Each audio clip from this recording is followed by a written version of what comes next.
100% यहाँ से एक फॉर्मूला आपको, एक क्वेश्चन यहाँ पर मिलेगा इस फॉर्मूले के अकॉर्डिंग कि बहुलक ज्ञात कीजिए। एक क्वेश्चन आएगा 4 नंबर का लास्ट में, जिसमें आपको या तो माध्य निकालने के लिए बोलेगा वो, या बहुलक निकालने के लिए बोलेगा। अथवा में दोनों ही आ सकते हैं, या एक तो आने के 100% गारंटी है कि एक तो आएगा ही आएगा।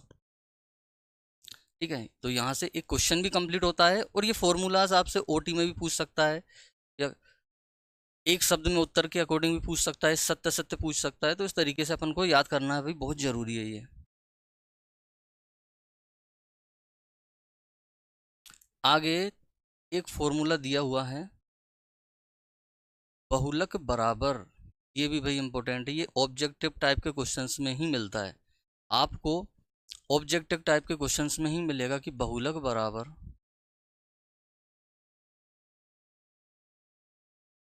3 माध्यिका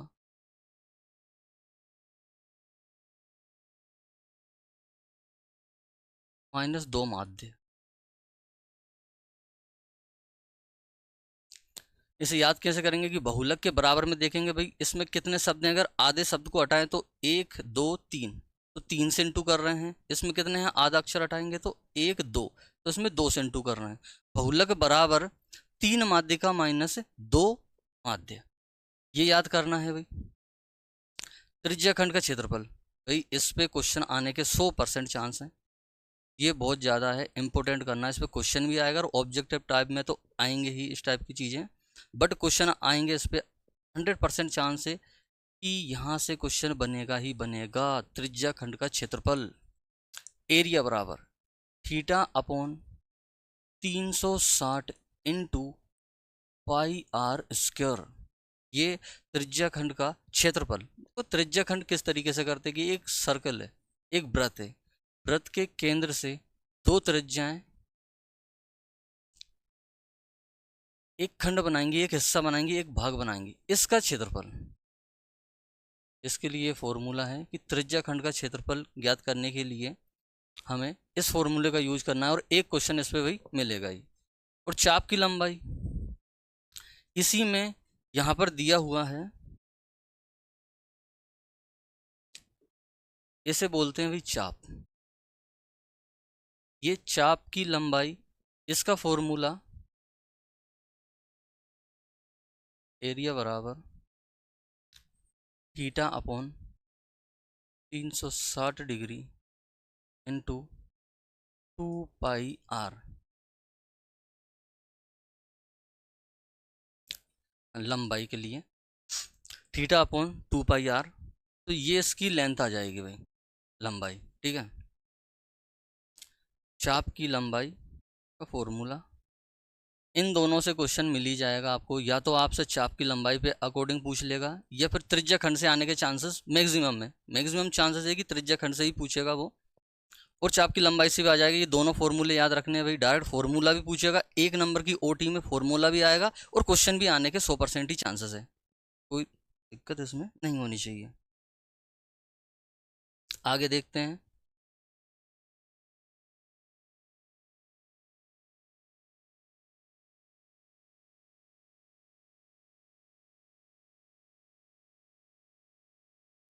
वृत्तखंड या जीवाखंड, वृत्तखंड या जीवाखंड,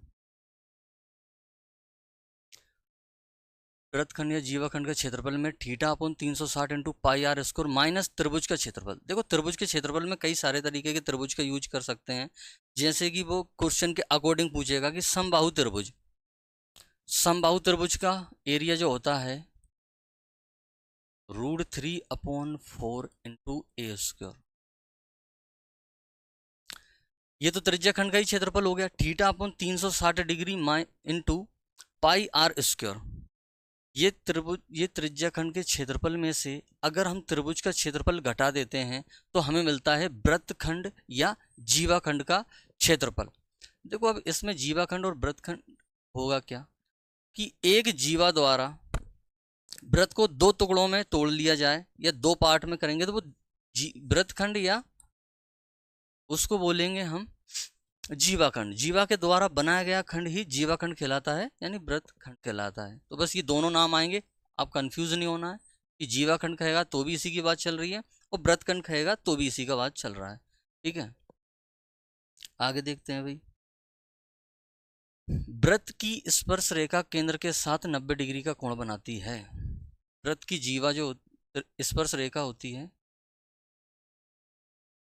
और केंद्र के साथ स्पर्श रेखा, ये स्पर्श रेखा है और केंद्र के साथ कितने डिग्री का कोण बनाती है भाई? 90 डिग्री का कोण बनाती है। इस पे क्वेश्चन आएगा 100%। देखो भाई, जो मैं 100% तरीके से बोल रहा हूँ कि भाई यहाँ से क्वेश्चन आएगा ही आएगा, तो बिल्कुल आएगा ही आएगा। ठीक है, ये बिल्कुल अच्छे तरीके से प्रिपेयर करके जाना है, यहाँ से क्वेश्चन आने के चांसेस मैक्सिमम है। ठीक है, भगवान तो है नहीं कि 100% बता देंगे, एक्सपीरियंस होता है, उसी के अकॉर्डिंग ही चीज़ें आती हैं। तो बस इस पे क्वेश्चन पूछते हैं। ये एक इम्पोर्टेंट फैक्टर है चैप्टर नंबर 10 का, ये 11 चैप्टर था। इसी तरीके से सारी चीज़ें बता रहे हैं भैया आप लोगों को। क्वेश्चंस बनते हैं इस पे। ये स्पर्श रेखा है, केंद्र मान, ये राइट एंगल ट्रायंगल बनता है। इसमें पाइथागोरस का यूज होता है। चैप्टर नंबर 10 में पाइथागोरस का कहीं ना कहीं यूज होगा, तो पाइथागोरस भी आपको अच्छे तरीके से आना चाहिए। ये 90 डिग्री है, ये हाइपोटेनस हो जाएगा, ये परपेंडिकुलर और ये बेस। तब ये क्या हो गया आपका? कर्ण हो गया, ये लंब हो गया, ये आधार हो गया, बेस हो गया। तो इस पे बनती है कि दो चीज़ें आपको देगा वो। ठीक है, यहाँ से केंद्र से वो बाह्य एक बिंदु स्थित पी है, इसकी दूरी दे देगा, त्रिज्या दे देगा, और बाकी का पूछ लेगा कि भैया आप स्पर्श रेखा की लंबाई कितनी है। तो इस तरीके के क्वेश्चन बन के आएंगे, याद रहना चाहिए आप लोगों को, इम्पोर्टेंट है भाई। फिर आते हैं चैप्टर नंबर 8। चैप्टर नंबर 8 में इसका एक मैं अलग से वीडियो बना के डालूंगा आप लिए। चैप्टर नंबर 8 में 3 नंबर का ओटी आएगा, और ओटी का सबको पता है और अच्छे तरीके से पता है कि भाई यहाँ से 3 नंबर की जोड़ी आएगी।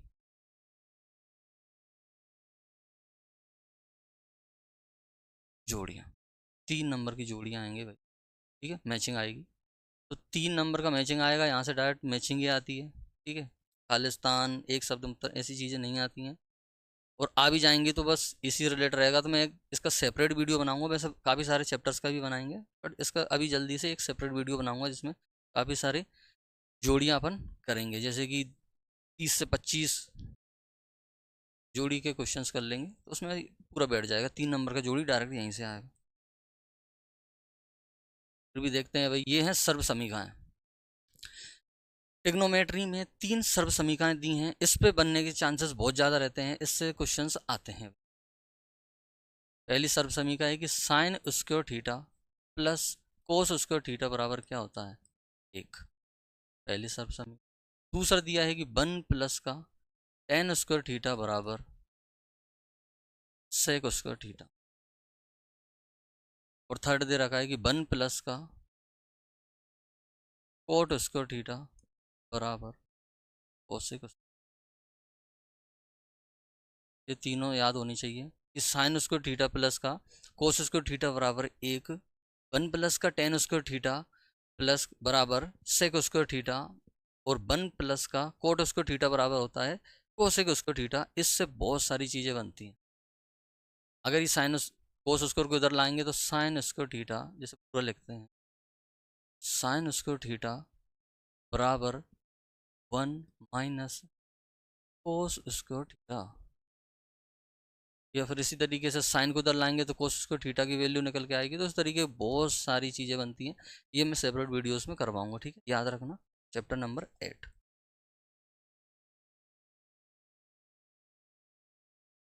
आगे देखते हैं आगे क्या।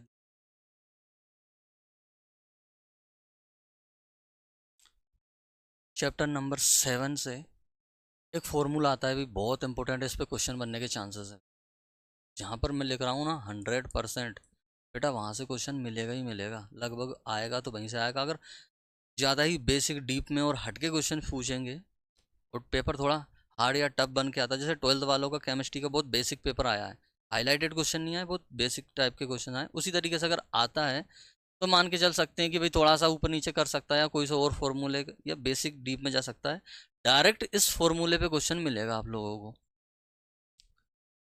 दूरी का सूत्र, दूरी का होता है, जैसे कि मान लो ये बिंदु P है और ये बिंदु Q है। तो पी क्यू की दूरी, बिंदु पी क्यू के बीच की दूरी बराबर अंडर, दो बिंदुओं के बीच की दूरी का फॉर्मूला होता है अंडर रूट में x2 माइनस x1 का whole square plus y2 minus y1 का whole square.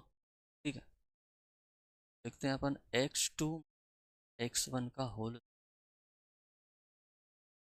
y2 minus y1 का होल स्क्वायर, जैसे लिखा हुआ है। अगर दिखती नहीं चीज़ इसलिए मैं हाईलाइट कर रहा हूँ, थोड़ा सा धुंधला दिख सकता है, क्वेश्चंस को लिख रहा हूँ साथ के साथ। ठीक है, चैप्टर नंबर 7 से एक फॉर्मूला और भी आएगा, बट ये फॉर्मूला इंपॉर्टेंट है, यहाँ से क्वेश्चन आने के चांसेस हैं। 2 या 3 बिंदुओं के बीच की डिस्टेंसेस पूछेगा, वो इसी फॉर्मूले के अकॉर्डिंग हम निकाल सकते हैं भाई। आगे देखते हैं। अब दिया है चैप्टर नंबर 5। चैप्टर नंबर 5 का एक क्वेश्चन दिया है, एन व पद ज्ञात करने का सूत्र। एन व पद यहाँ से 100% चांस है भाई। मैं कह रहा हूँ कि आपको मैंने वही फॉर्मूलाज याद करने के लिए और वही कंटेंट दिया है जो 100% नीड है, 100% आने के चांसेस यहाँ से क्वेश्चंस के भी, और काफ़ी सारी चीज़ें आएंगी, ऑब्जेक्टिव और क्वेश्चंस दोनों मिलेंगे भाई आप लोगों को। ठीक है,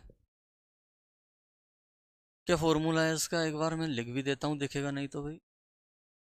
ए एन बराबर A plus N minus 1 into D. क्या फॉर्मूला है भाई? ए एन बराबर, एन व पद ज्ञात करने का फॉर्मूला है ए एन बराबर A plus N minus 1 into D. ठीक है, ये याद रखना भाई। इस पे फॉर्मूला 2 नंबर का क्वेश्चन मिलेगा, डायरेक्ट क्वेश्चन में आएगी, एक समांतर श्रेणी आएगी और उसमें आपको ये लगाना है एन व पद ज्ञात फॉर्मूला। अगर यहाँ से एन व पद ज्ञात करने के फॉर्मूले से 2 नंबर का क्वेश्चन नहीं आया तो गारंटी है कि फिर भाई ये भी बहुत ज़्यादा इंपॉर्टेंट है। ये 5.2 से है एन व पद ज्ञात करने का सूत्र, और 5.3 अकॉर्डिंग चलती है एन पदों का योग ज्ञात करना। यहाँ करना है हमको एन पदों का योग, जहाँ पर एस एन बराबर N by two A plus N minus 1 और इंटू डी। ये याद रखना, यहाँ पर लिख देता हूँ, तो लिखा था एस एन बराबर n by two A plus N minus 1 d, n minus 1 into D. ठीक है, एन पदों का योग। ये फॉर्मूला भी भाई बहुत ज़रूरी है, बहुत ज़्यादा इंपॉर्टेंट है, याद तुम्हें करना ही है इस तरीके से। ठीक है, अब देखते हैं भाई द्विघात समीकरण का मानक रूप। याद करो भाई, डायरेक्ट पूछा हुआ क्वेश्चन है, द्विघात समीकरण का कौन सा मानक रूप। बच्चे कंफ्यूज होते हैं कि द्विघात समीकरण और बहुपद, द्विघात बहुपद में, इस चीज़ में बच्चे काफ़ी सारे कंफ्यूज होते हैं। मैं अभी क्लियर करवाता हूँ भाई आपको, द्विघात समीकरण और द्विघात समीकरण और बहुपद में क्या डिफरेंस है और किस तरीके से हम इसको चलता है कि अपन। चलो, द्विघात समीकरण का जो मानक रूप होता है वो होता है ए एक्स स्क्वायर प्लस का बी एक्स प्लस सी बराबर 0। ठीक है, ए एक्स स्क्वायर प्लस का बी एक्स प्लस का सी बराबर 0। और बहुपद, बहुपद में हमें बराबर 0 नहीं मिलेगा। द्विघात बहुपद का फॉर्मूला होता है बेटा A X square plus B X C. ये सिर्फ द्विघात बहुपद है, ये द्विघात समीकरण है। तो चैप्टर नंबर 4 द्विघात समीकरण है, जहाँ से क्वेश्चंस आते हैं, और चैप्टर नंबर 2 जो है वो द्विघात बहुपद यानी कि बहुपद से रिलेटेड क्वेश्चंस है। ठीक है, डिफरेंस पता रहेगा भाई, मानक फॉर्मूला जो है उसका तो पूछता है आपको, ये चीज़ें चेंज कर देगा, कभी ए पे स्कोर लगा देगा, बी पे लगा देगा, या कुछ भी चेंज करके देगा। तो मानक फॉर्मूला ये याद रहना चाहिए भाई। ठीक है, इसके बाद में आगे देखते हैं। आगे दिया हुआ है दो चरों x व y वाले रैखिक समीकरण का मानक रूप। रैखिक समीकरण, एक शब्द भी याद रखना है भाई, रैखिक समीकरण। रैखिक समीकरण है, उसमें पावर नहीं आएंगी, उसमें देखो द्विघात समीकरण बोला है तो ए एक्स स्क्वायर प्लस का वी एक्स प्लस का सी बराबर 0। त्रिघात समीकरण बोलेगा तो A X cube plus B X square plus C X plus D बराबर 0, त्रिघात समीकरण हो गया। तो देखो, जो मैक्सिमम पावर होती है उसी के नाम पे चीजें चलती हैं कि रेखिक है तो रेखिक में कोई पावर नहीं है, तो वो क्या है, A X plus B Y plus C बराबर 0। और यहाँ पर चीजें क्या आएंगी, द्विघात समीकरण है तो वो पावर 2 में चला जाएगा, त्रिघात समीकरण में पावर 3 होती है। तो तुमसे डायरेक्ट भी क्वेश्चन में पूछेगा बेटा कि द्विघात बहुपद में पावर कितनी होती है, तो 2, त्रिघात में 3। तो ये चीज अपन को बतानी है, ये याद रखना है, ठीक है। अब आगे देखते हैं।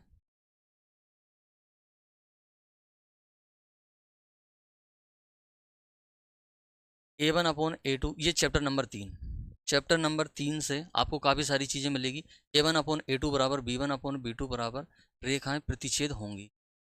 ये तीनों के तीनों आपको ऑब्जेक्टिव में बहुत हेल्प करेंगे। ये तीनों कंडीशंस आपको याद होना चाहिए, रेखाओं की तीनों स्थितियां।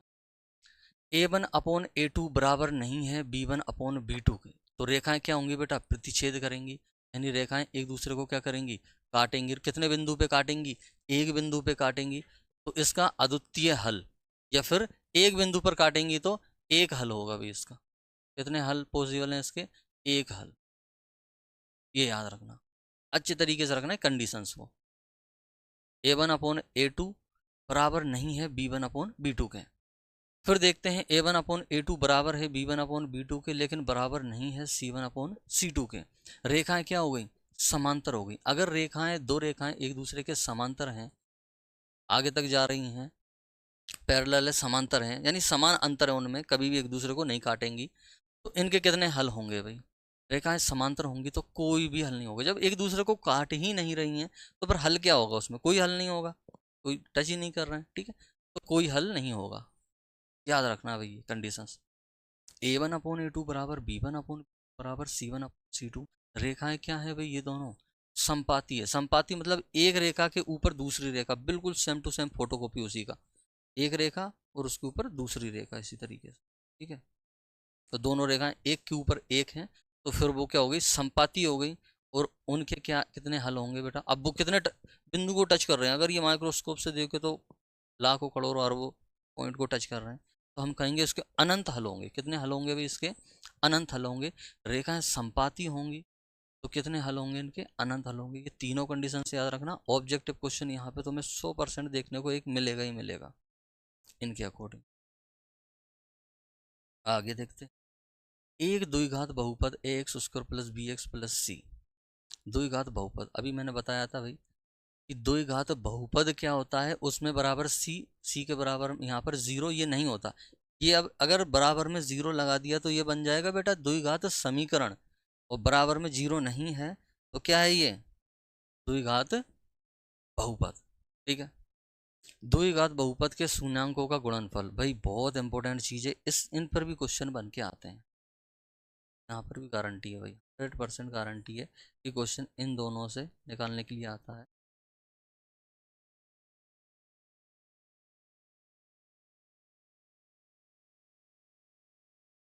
इन तीनों फॉर्मूले पे 1-2 मार्क्स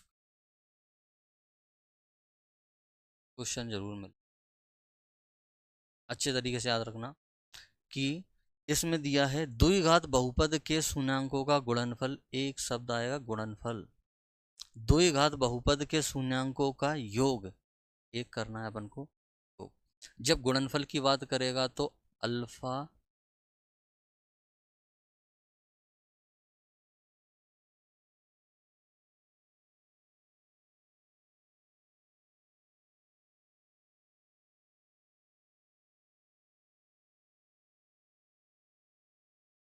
हाँ चलो ठीक है, गुणनफल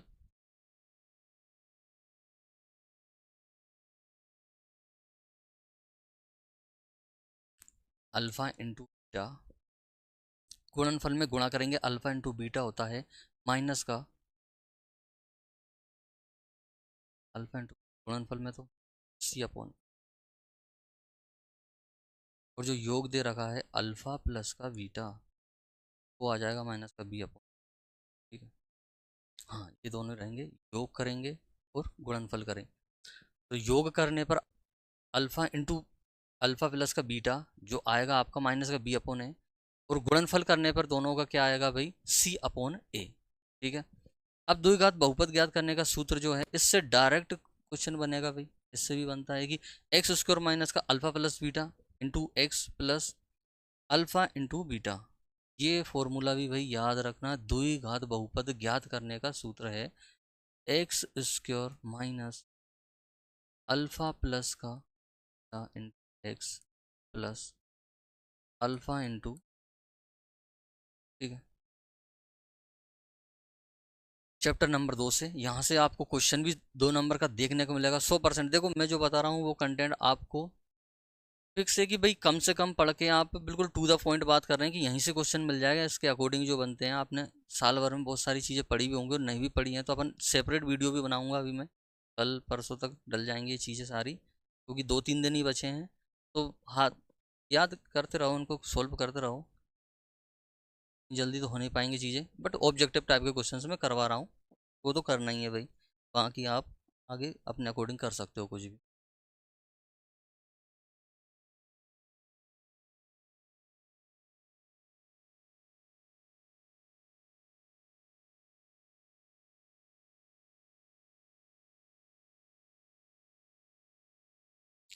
और क्वेश्चंस बचे हैं वो देखेंगे।